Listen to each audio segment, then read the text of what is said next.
When I bought my dream home, I made sure to check every contract, every clause, every fine print.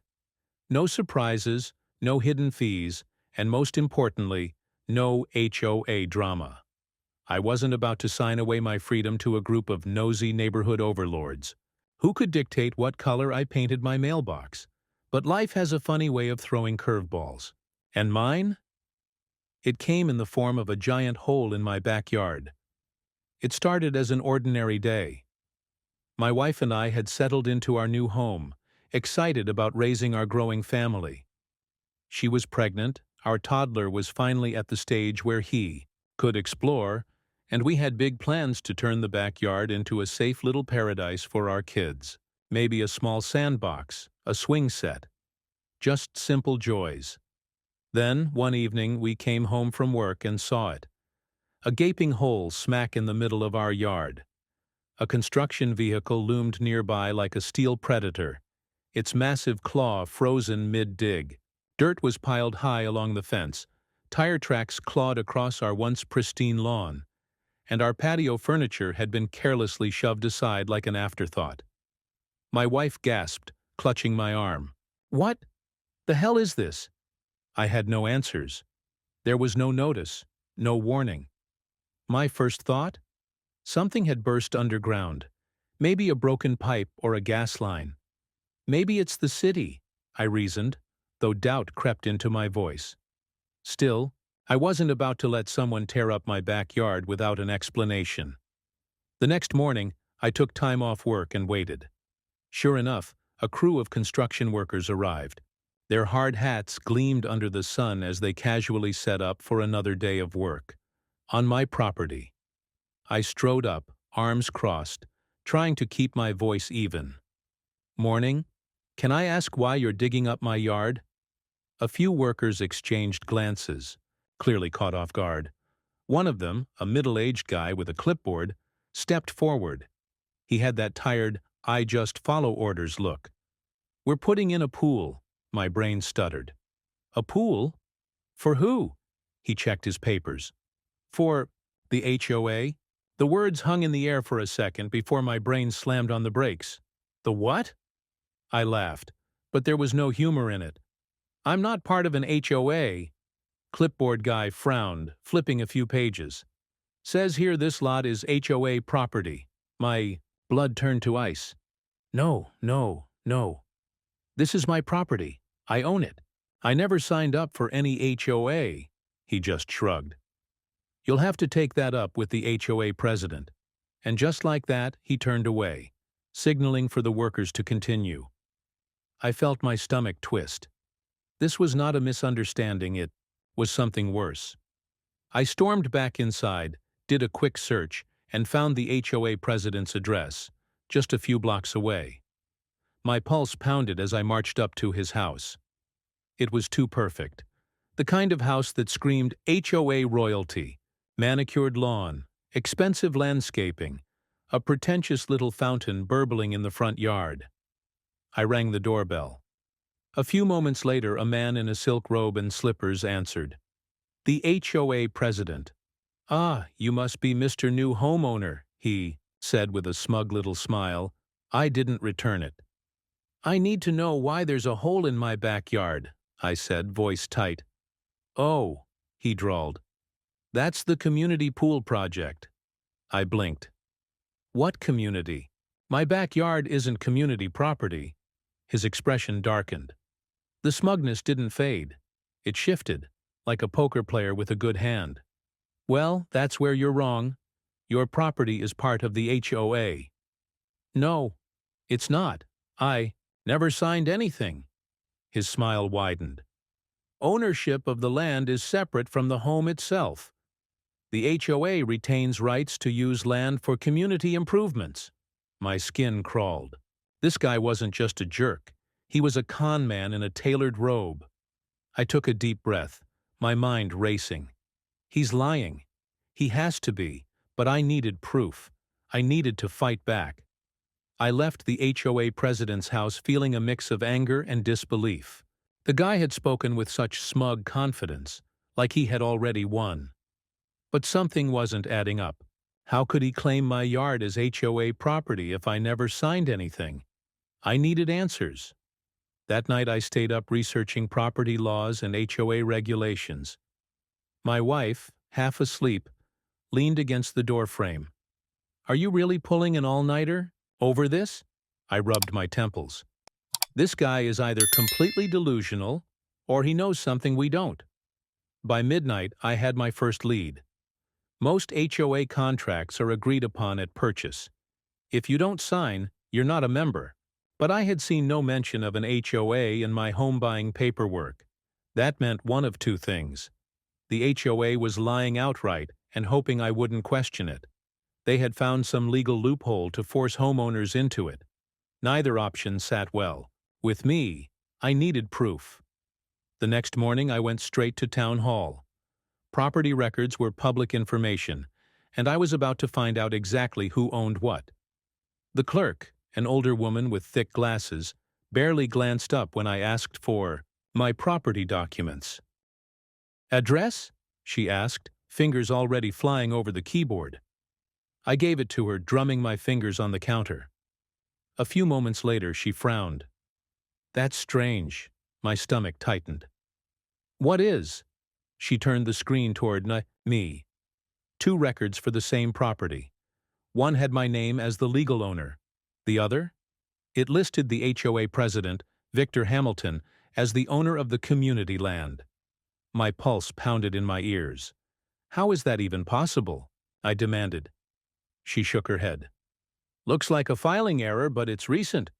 Just a few months before you moved in." Filing error, my ass.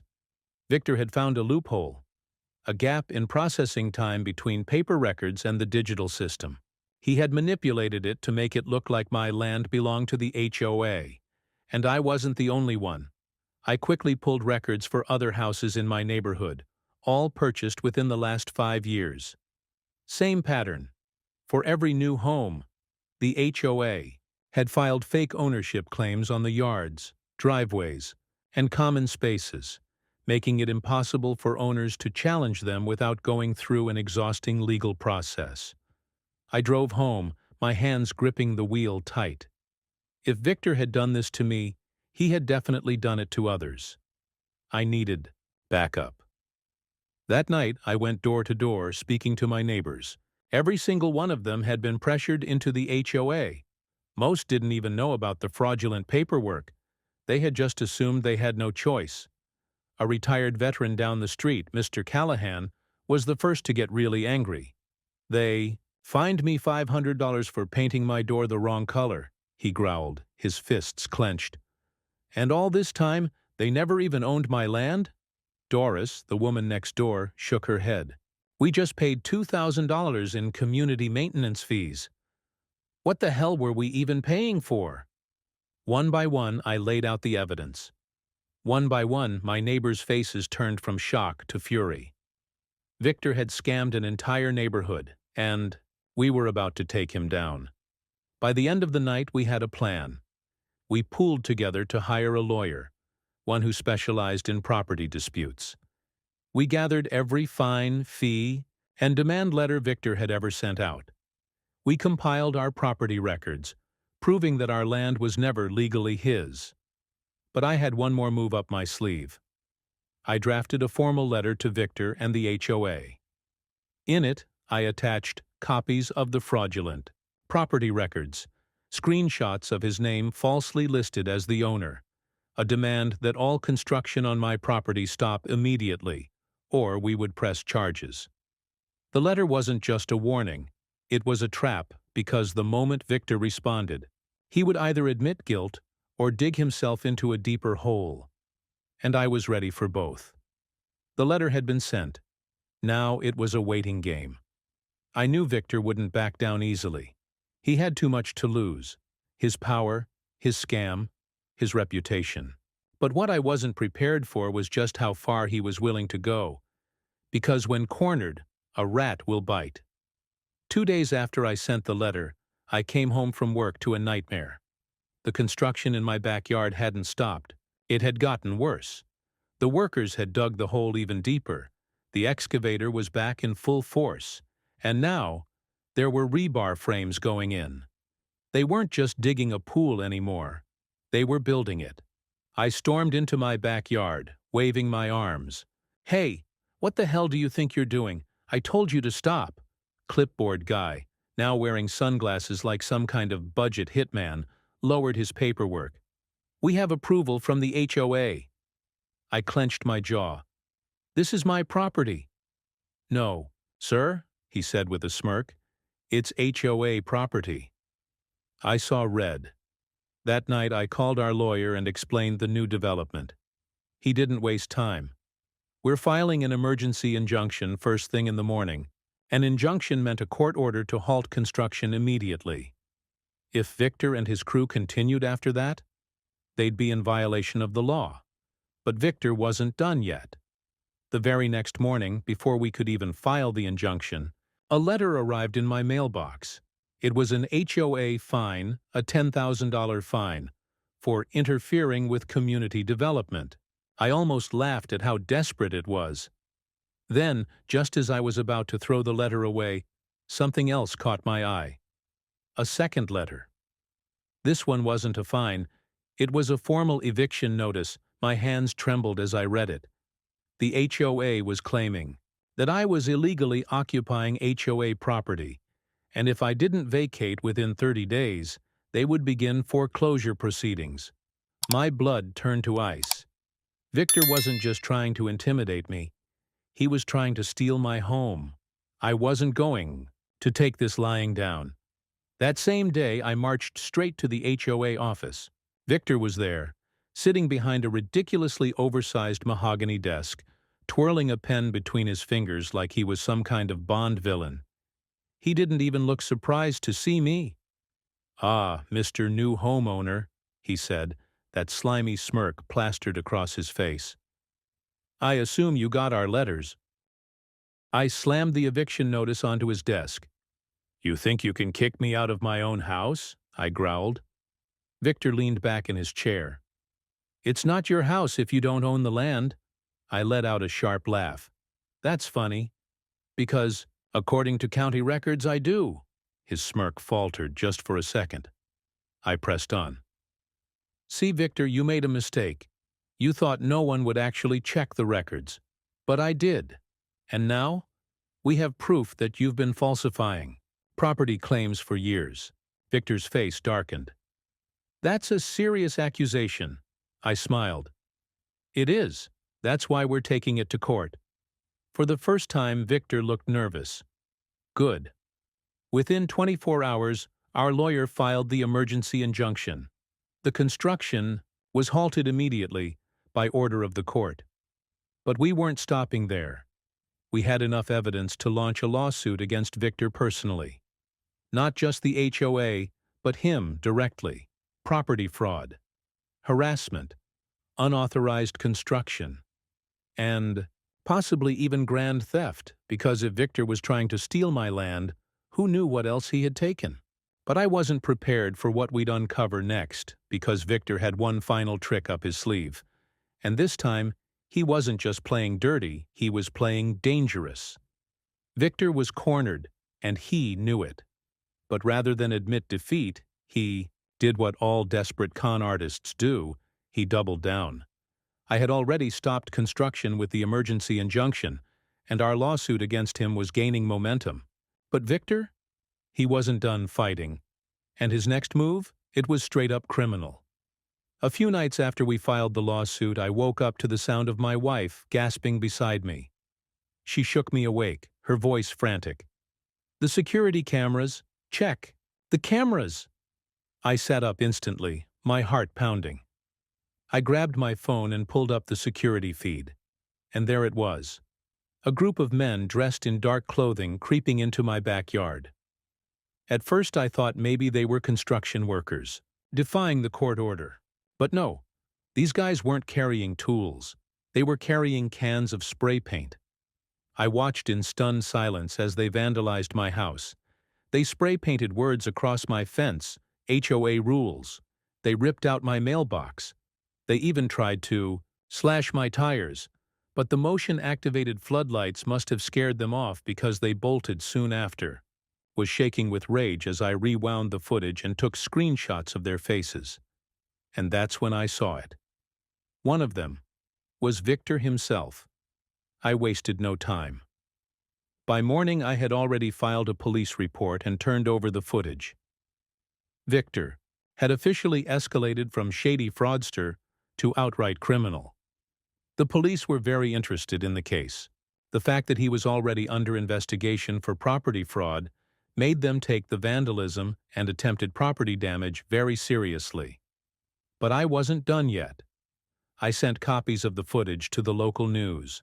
Within hours, the story was everywhere. Corrupt. HOA president faces lawsuit for fraud and trespassing. Victor had controlled the HOA for years, keeping people in the dark, forcing them to obey rules they never agreed to. But now, everyone knew the truth. And suddenly, the HOA board, the same people who had backed Victor for years, was scrambling to distance themselves from him. A week later, the police came to my house, and they had good news. Victor had been arrested.